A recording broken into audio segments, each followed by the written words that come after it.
ang paglilitis sa pangalawang Pangulo. RMN Networks Special Coverage. Mga kasama, iba't ibang grupo sumugod sa Senado para ipanawagan sa Senate Impeachment Court na buksan ang bank record si VP Sara. Ang kasama natin sa balitang yan si Rajuman Gerald Ulep. RMN Live Report! Tumugod sa Senado ang iba't ibang grupo na kinabibilangan ng Akbayan Party, Magdalo, Mamamayang Liberal o ML, Every Woman at Tindig Pilipinas para ipanawagan sa Senate Impeachment Court na agad maglabas ng subpoena sa bank at tax records si Vice President Sara Duterte. Ayon kay Akbayan President Rafaela Paeng David, hindi dapat tinatago ang katotohanan dahil ang impeachment ay paghahanap ng buong katotohanan, hindi pagpili kung aling katotohanan lang ang ilalabas.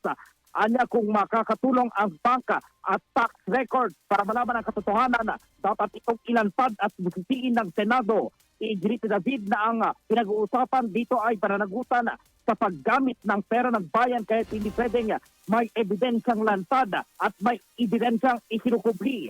Nagbabala rin ang grupo sa Senate judges sa second envelope controversy sa impeachment trial noon. Dating President Joseph Estrada nang itago ang mahalagang ebidensya ay dito nagalit ang sambayanan. Iisa po ang ating panawagan sa Senado ngayong araw. Pagbobotohan na po nila kung bubuksan ba ang bank records ni Sara Duterte. Eh ang sigaw natin, bank accounts ni Sara! Buksan ngayon na! Now na! Kasi gusto na po nating malaman saan ba napunta yung bilyones na nasa bank account niya, hindi naman niya dineclare sa salin niya. May panawagan din ang grupo sa mga council ng pangalawang Pangulo. Tama na ang delaying tactics!